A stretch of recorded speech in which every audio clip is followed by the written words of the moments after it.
안녕하세요. 오늘은 제자훈련 17번째 시간입니다. 이제 새로운 분기로 시작이 되는데 이제 우리 인격적인 부분에 대한 성숙을 생각을 해보도록 하겠습니다.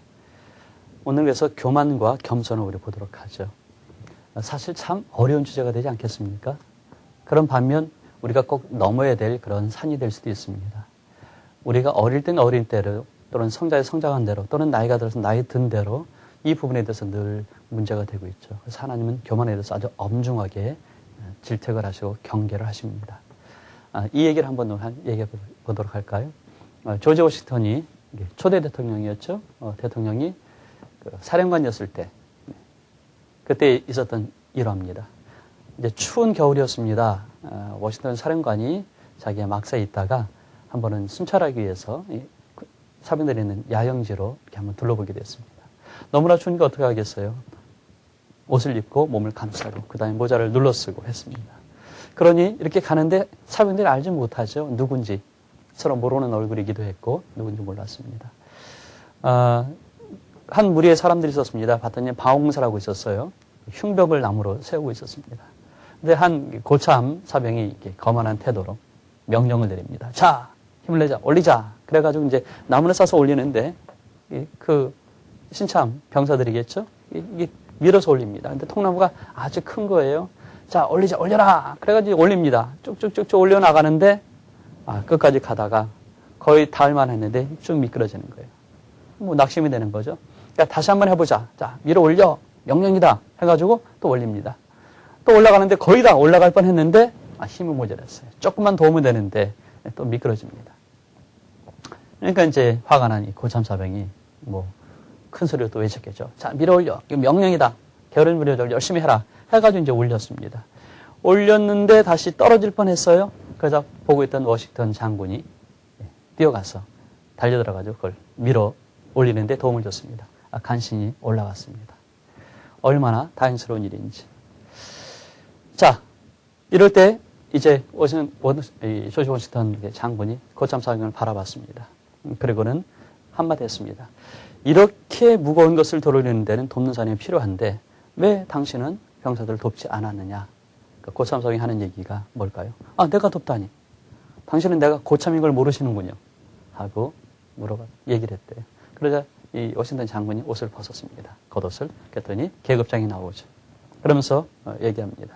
나는 사령관이지만 이제 또 당신 병사들에게 아주 무거운 통납을 밀어 올리게 하지 않으면 안 되는데 그땐 나를 불러라. 내가 와서 또 도와주겠다. 했습니다. 고참사병의 얼굴이 어땠을까요?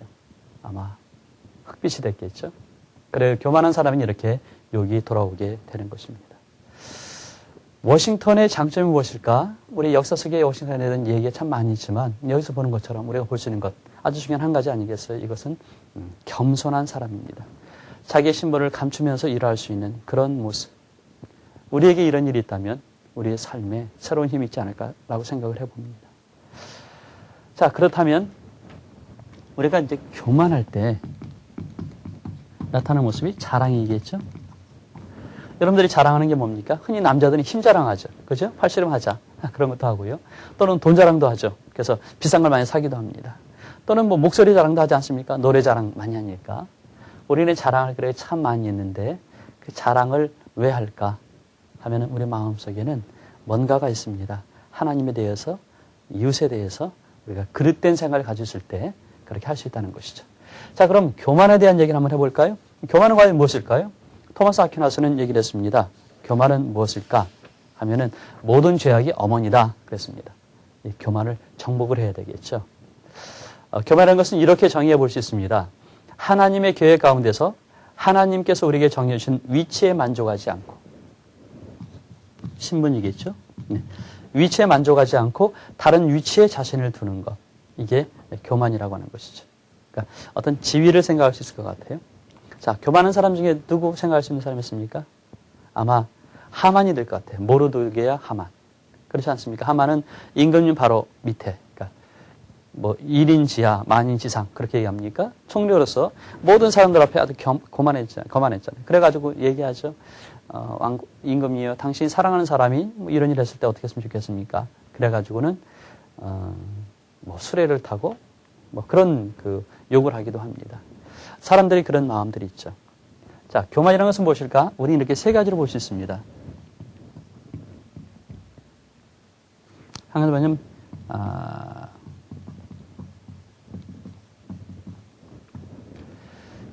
극단적인 자기중심성을 얘기할 수 있는데요. 우리가 살아갈 때 그런 게 필요합니다. 자존감, 자기를 존귀 여기는 것, 또는 어떤 강한 자존심, 그런 것들이 필요합니다. 자기를 존중하고 자기를 사랑하는 것, 이거 정말 필요해요. 자기를 사랑하는 사람이 남을 사랑할 수 있거든요. 그런데 여기서 말하는 교만은 뭘까요? 오만하다는 말로도 표현합니다. 영어로 뭐 arrogance라고 얘기하는데 자신만을 사랑한다는 거죠. 남도 사랑하고 자신을 사랑하면 좋은데 자신만 사랑하고 끝 하는 것은 이게 교만이 된다 하는 것이죠. 이런 글이 있었습니다. 19세기에 종교개혁 초기에 이끌었던 사보나로라라고 하는 신앙 영적인 지도자가 있습니다. 그때는 이제 종교개혁이 막 일어나기 전이니까 성당이 되겠죠. 한 번은 이제 성당을 이렇게 산책하다가 마리아상 앞에 한 여자가 무릎 꿇고 열심히 기도하는 모습을 봤습니다. 아, 참 그렇구나. 다음 달 산책하는데 또 봤습니다. 그러기를 이제 매일 이렇게 산책하면서 봤는데 봄, 여름, 가을, 겨울 변함이 없이 마리아상 앞에 엎드려서 기도하고 있는 모습을 보면서 감동을 받았습니다. 마침 그 성당에 오래 있었던 동료 사제를 보고서 얘기를 했죠. 야, 저 사람 참 대단해. 믿음이 대단한 것 같아. 봄, 여름, 가을, 겨울 찾게 빠짐없이 하루도 빠짐없이 어떻게 저렇게 할 수 있을까? 하고 감동 어린 표정으로 얘기를 했더니 동료 사제가 얘기하죠. 자네는 모르는가? 하는 얘기를 합니다. 뭘? 그랬더니 전에 한번 이 마리아상을 만들기 위해서 성당에서 어떤 예술가한테 의뢰를 했었지. 그때 그 예술가가 그 마리아상의 모델을 찾기 위해서 이렇게 찾아다니다가 한 여자를 만났어. 처녀. 그래서 그 사람을 모델로 해서 상을 만들었지. 바로 그 사람이 누구냐면 바로 저 부인이라네. 그리고 저 부인은 마리아상이 세워진 그 다음 날부터 매일매일 출근해가지고 하루도 빠짐없이 지금까지 자기의 그 모델로 되어진 마리아상을 보기 위해서 이렇게 오는 거라네.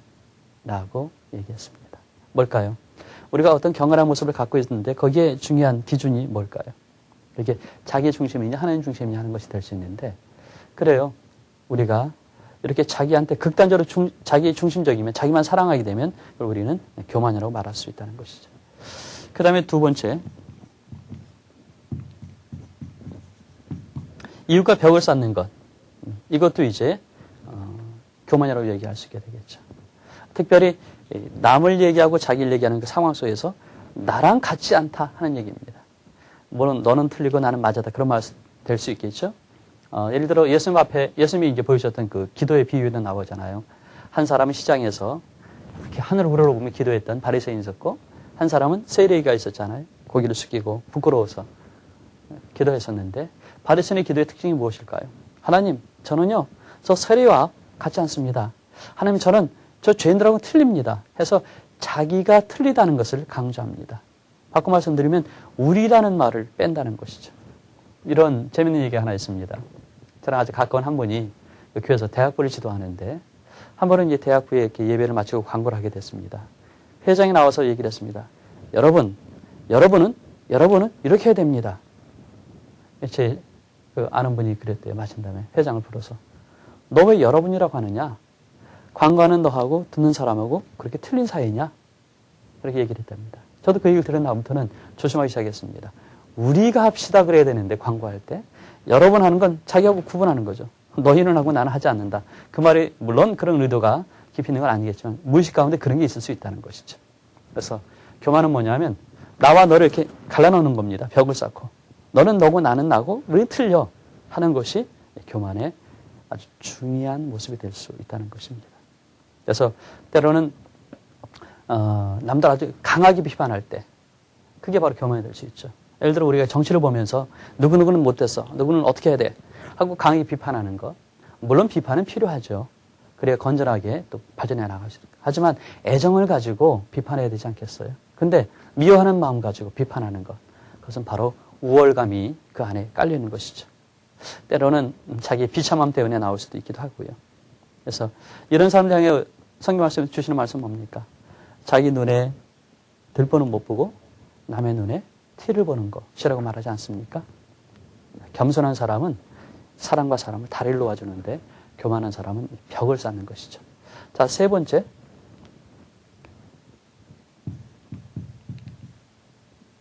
자신을 속인다. 특별히 하나님 앞에서 자신을 속인다는 얘기죠. 누가복음 18장 11절 이하에 보면 아까 말씀드렸던 기도의 얘기가 나옵니다. 하나님, 저는요 하면서 자기의 범죄를 인정하지 않는 것. 그게 바로 교만이라는 것이죠. 그러니까 하나님 앞에서 자기가 죄를 지었을 때 죄 지었습니다 하고 얘기하는 것이 필요한 것인데 그게 아닌 난 그렇지 않다 이거죠. 이런 것이 또 하나의 교만이 될 수 있습니다. 자, 자기 중심적이고 그리고 이웃과 벽을 쌓고 그 다음 하나님 앞에서 자기를 속이는 것. 이게 교만이라고 한다면 하나님의 교만한 사람에서 어떻게 말씀하실까? 몇 가지 나와 있는데 교만의 결과에 대해서 우리는 이런 네 가지를 봅니다. 첫 번째가 아주 무서운 결과가 되겠죠. 그 하나가 패망입니다. 잠언 16장 18, 19절에 말씀합니다. 교만은 패망의 선봉이요 거만한 마음은 넘어짐의 앞잡이니라. 겸손한 자와 함께 마음을 낮추는 것이 교만한 자와 함께 하여 탈취물을 나누는 것보다 나으니라. 그래. 겸손한 자와 함께 마음을 낮추는 것, 교만한 자와 함께 탈취물을 나누는 것. 탈취물을 나누는 것은 어떤 재물에 이득이 있다는 것이죠. 좋은 것인데 그게 결국은 뭘까요? 패망하는 것이죠. 패망하는 것. 망하지 않기 위해서 우리가 해야 되는 것, 그건 겸손해야 한다는 것입니다. 두 번째 수치가 나오죠. 잠언 11장 2절에 말씀합니다. 교만이 오면 욕도 오거니와 겸손한 자에게는 지혜가 있느니라. 그 다음에 3번에서는 다툼입니다. 세 번째로는 잠언 13장 10절입니다. 교만에서는 다툼은 일어날 뿐이라 권면을 듣는 자는 지혜가 있느니라. 망령 때 얻은 재물은 줄어가고 손으로 모은 것은 늘어가느니라. 그래 우리가 살아가면서 함께 있을 때 이런 주장을 하고 저런 주장을 합니다. 근데 주장이 너무 강해지면 그럼 다툼이 생기게 되죠. 상대의 말에 귀를 기울이는 것이 필요한데요. 제가 생각하는 건 옳을 수가 없어, 틀릴 수밖에 없어 하는 생각을 가질 때 아주 격렬한 얘기가 됩니다. 그 다음에 비슷한 얘기지만 네 번째. 낮아진다는 것이죠. 교만하면. 사람이 교만하면 낮아지게 되고 마음이 겸손하면 영예를 얻으리라. 자, 이렇다면 우리가 무엇을 선택할까요? 겸손해야 되지 않겠어요? 결과 자체가 이렇게 나타납니다. 하지만 사실은 교만에 대해서 조심할 때 제 스스로는 하나님의 나를 대하시는 그 하나님의 태도가 무서워서 다시 한번 생각을 하게 됩니다. 하나님께서는 어떻게 생각하실까요? 교만한 사람에 대해서 하나님이 하시는 하나님의 방법. 하나님의 대응은 뭐냐면 미워하신다고 그랬습니다.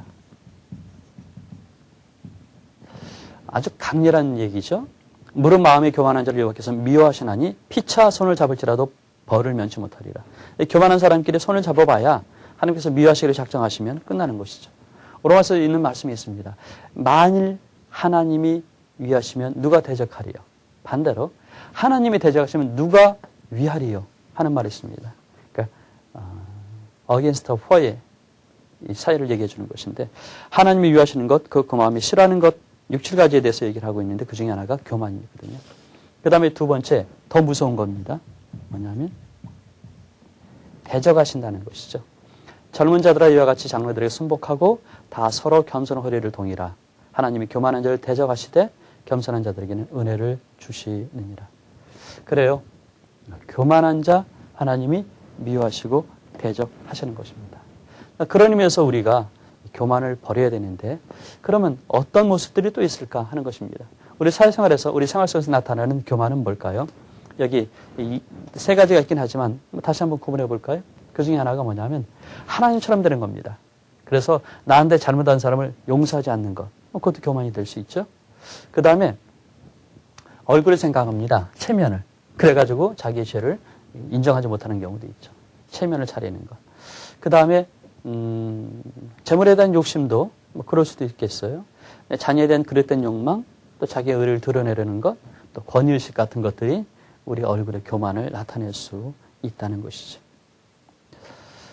그래서 우리가 교만을 이겨나가야 되는데 자, 무엇으로 교만을 이겨나갈 수 있을까 하는 것입니다. 우리가 소극적으로는 부정적으로는 이 교만의 결과에 대해서 교만하면 안 되겠구나. 패망을 하죠. 교만하게 되면.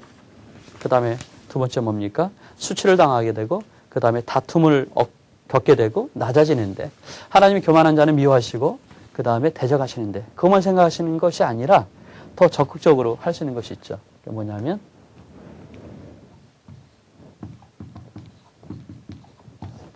겸손이라는 것이죠. 특별히 우리 예수 그리스도께 사신 모습을 보면 알 수 있습니다.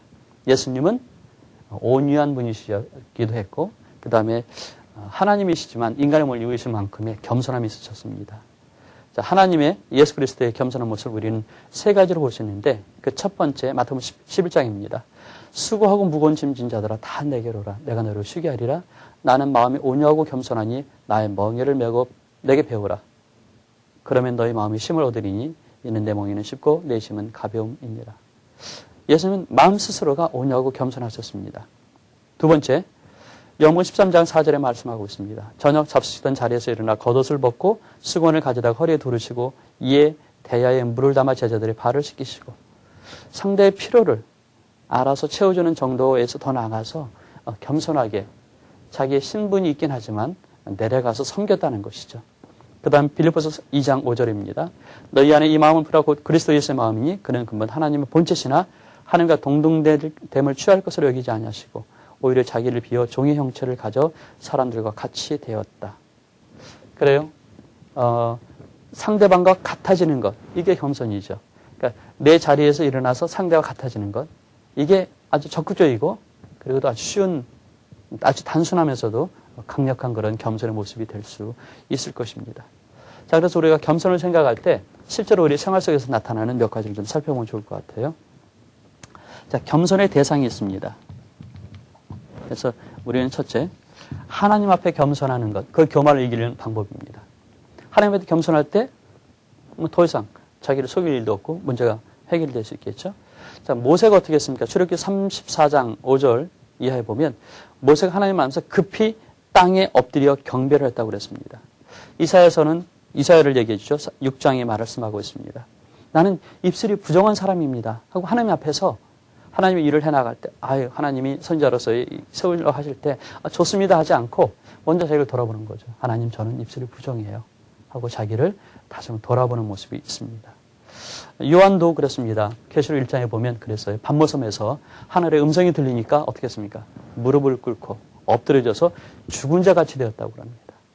그래서 하나님을 경외하는 것, 이것이 겸손하는 사람들의 아주 중요한 모습이 됩니다. 그 다음에 또 있죠. 뭐냐면 성경 말씀입니다. 성경 말씀에 순종하는 것, 그게 겸손의 시작이 될 수 있습니다. 성경 말씀에 대해서 담대한 사람이라면 사람들에 대해서는 뭐 말할 것도 없게 되겠죠. 열왕기하 22장에 보면은 요시야 왕 얘기가 나옵니다. 요시야 왕이 이렇게 되어 있죠. 요시야가 여호와 보시기에 정직히 행하여 그 조상 다윗의 모든 길로 행하고 좌우로 치우치지 아니하였더라. 아합 시대 때 아합은 하나님을 능멸했는데 요시야 왕은 그렇지 않았다는 것이거든요. 근데 제사장 그리고 서기관들이 율법책을 발견했습니다. 그리고 가지고 왔어요. 왕이 율법책의 말을 듣자 곧 그 옷을 찢으니라. 왕이 제사장 hil기야와 사반의 아들 아히감과 미가의 아들 악볼과 서기관 사반과 왕의 시신 아사에게 명하여 가로되 너희는 가서 나와 백성과 온 유다를 위하여 이 발견한 책의 말씀에 대하여 여호와께 물으라. 우리 열조가 이 책의 말씀을 듣지 아니하며 이 책 속에 우리를 위하여 기록된 모든 것을 준행치 아니하였으므로 여호와께서 우리에게 바라신 진노가 크도다. 말씀을 보고 말씀을 두려워하면서 순종하는 것, 그게 겸손의 두 번째 영역이 될 수 있습니다. 그 다음에 세 번째, 그러니까 이것은 이유, 다른 사람에 대해서 우리가 겸손할 필요가 있다는 것이죠. 다른 사람에 대해서 겸손하다는 것은 뭐냐면 다른 사람에게 유익을 줄 수 있는 것이 필요하다는 것이죠. 그래서 어떻게 하면 내 것보다는 남을 더 도울 수 있을까 하는 그런 모습. 네. 남을 돕고자 하는 것. 그리고 남이 잘못했을 때는 참는 것이죠. 자, 좋습니다. 하나는 남을 돕는다. 또 하나는 남이 나에게 잘못한 것을 참는다. 이런 게 있죠. 하지만 정말 겸손한 사람은 하나 더 합니다. 적극적으로. 남의 잘못을 이야기해 주는 것. 이것도 겸손한 모습이 될 수 있습니다. 저 사람이 나쁜 길로 가게 되는 것을 뻔히 보고도 놔두는 것, 그것도 문제가 될 수 있게 되겠죠. 자, 우리가 교만이 우리 인생에서 얼마나 위험한 것인가 아까 살펴봤습니다. 교만은 이런 세 가지죠. 자기 중심적이다. 그 다음 이웃과 벽을 쌓는다. 그 다음에 자기 자신을 하나님 앞에서 속인다. 이런 원칙에 근거해서 나를 살펴보는 것이 중요합니다. 그 다음 또 두 번째로는 겸손의 모습을 보면서 내가 하나님 앞에 겸손하자. 그리고 성령 말씀을 듣고 순종하자. 그 다음 더 나아가서는 내가 이웃을 향하여서 겸손하자. 어떻게 하냐면 이웃을 돕는 일을 하는 것이죠. 예수님이 바로 시키신 것처럼. 그 다음에 두 번째, 이웃이 어떻게 말을 하더라도 참는 것. 그 다음에 더 나아가서 적극적으로는 이웃의 잘못된 것은 지적해주고 그리고 도와주는 것이 필요하죠. 이것은 게바가 바울에게 혼났던 말과 연결이 될 수도 있습니다. 만약 우리가 교만하게 되면 하나님께서 우리를 미워하시고 대적하시지만 만약 우리가 겸손하면 하나님 어떠실까요? 우리를 사랑하시고 우리를 위하시게 될 것입니다. 만일 하나님 우리를 위하시면 누가 우리를 대적하겠습니까? 겸손하여서 승리하는 삶을 살 수 있는 우리가 되기를 바랍니다. 그래서 우리가 말씀을 열심히 보시고 기도하는 것과 더불어 이번에는 이렇게 교만을 점검하고 그 다음에 겸손을 실천하는 그런 한 주간이 될 수 있으면 좋겠습니다. 다음 주에 다시 뵙도록 하겠습니다.